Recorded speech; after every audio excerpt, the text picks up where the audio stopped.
현실이 시뮬레이션일지도 모른다는 이야기를 처음 들었을 때 사람들의 반응은 대체로 비슷하다. 허무해지거나 냉소적으로 웃어넘기거나 혹은 갑자기 모든 걸 초월한 것처럼 들뜨기도 한다. 그럼 이게 다 가짜라는 거야?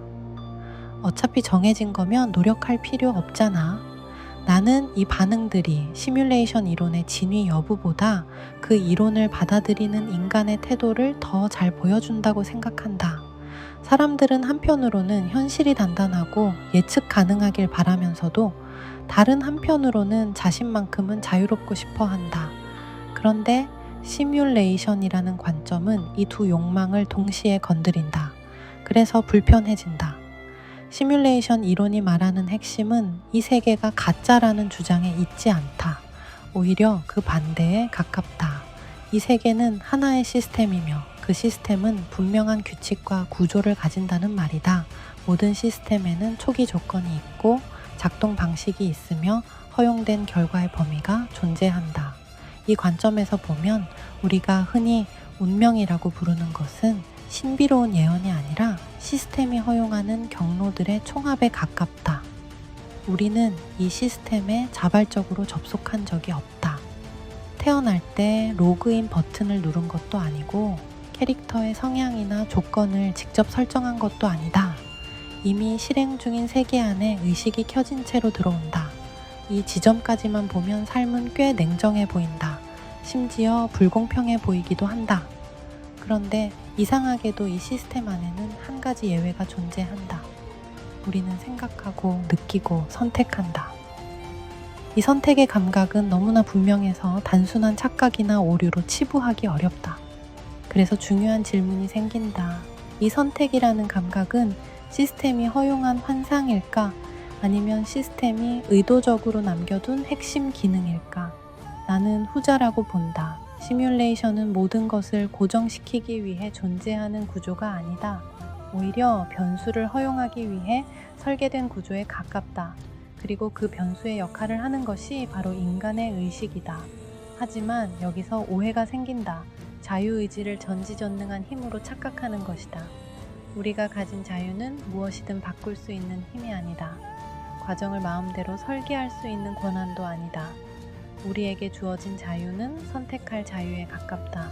어떤 흐름에 들어갈 것인지, 어떤 결과의 방향을 택할 것인지에 대한 자유. 하지만 그 흐름이 어떻게 전개될지, 어떤 방식으로 현실화될지는 우리의 권한 밖에 있다. 이 지점을 받아들이지 못하면 사람은 늘 지친다. 과정까지 통제하려 들기 때문이다. 시스템 안에는 이미 완성된 수많은 경로들이 존재한다. 각 경로는 자기만의 논리와 전개 방식, 그리고 귀결을 가지고 있다. 문제는 각 경로가 의식을 끌어당기는 힘을 가진다는 데 있다.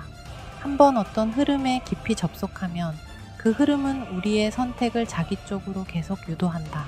같은 감정이 반복되고, 같은 반응이 자동화되고, 같은 판단이 굳어진다. 이 상태에서 사람은 자신이 선택하고 있다는 사실조차 느끼지 못한다. 우리는 오래도록 이 상태를 운명이라고 불러왔다. 그리고 그것은 바꿀 수 없는 것이라고 배워왔다. 하지만 운명은 바꿀 수 없으면서도 동시에 바꿀 수 있다. 이 말이 모순처럼 들리는 이유는 우리가 늘 하나의 운명만 존재한다고 가정해 왔기 때문이다.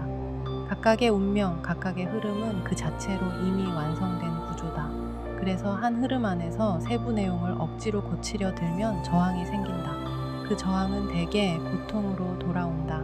하지만 다른 내용으로 완성된 다른 흐름들은 이미 존재한다. 지금의 삶을 붙들고 어떻게든 바꾸려 애쓰는 것은 저항이고, 시야를 넓혀 다른 흐름으로 접속하는 것은 창조다. 이때 중요한 것이 상상과 감정이다. 상상은 현실을 부정하는 도피가 아니라 의식의 좌표를 이동시키는 행위다. 감정은 그 좌표에 의식을 고정시키는 힘이다. 의식이 자주 머무는 감정은 현실의 체험으로 굳어진다. 그래서 시뮬레이션 안에서 의식이 할 수 있는 가장 강력한 일은 저항이 아니라 접속의 전원성이다. 나는 이제 삶을 억지로 바꾸려 하지 않는다. 대신 내가 지금 어떤 상태에 접속해 있는지를 자주 점검한다. 이 감정은 어떤 경로를 강화하고 있는가? 이 생각은 어떤 세계를 반복 호출하고 있는가? 이 질문 하나만으로도 삶은 훨씬 섬세해진다. 이 구조를 이해한 뒤 사람들의 태도는 갈라진다. 어떤 사람은 모든 흐름이 그 자체로 완전하다는 사실을 깊이 체감하고 자연스럽게 내맡김을 선택한다. 어떤 사람은 같은 이에 의해서 오히려 더 의식적으로 자신이 체험할 흐름을 선택한다. 이 둘 사이에는 옳고 그름이 없다. 관점의 차이일 뿐이다. 심지어 한 사람 안에서도 그 태도는 계속 바뀐다. 어느 시기에는 내맡기고 어느 시기에는 다시 선택한다. 삶은 고정되지 않고 가능성은 경이로울 만큼 열려있기 때문이다. 이 세계는 경이로운 시뮬레이션이고 우리는 그 안을 통과하는 의식들이다. 각자 다른 방식으로, 각자 다른 속도로, 각자 다른 흐름을 체험한다. 어느 방식이 더 옳은지는 중요하지 않다. 중요한 것은 무의식적으로 끌려가고 있는가 아니면 깨어있는 상태로 선택하고 있는가. 그 차이만으로도 이 삶은 전혀 다른 깊이를 갖게 된다. 조금 더 의식적으로, 조금 더 부드럽게. 그렇게 이 시뮬레이션을 살아가면 된다.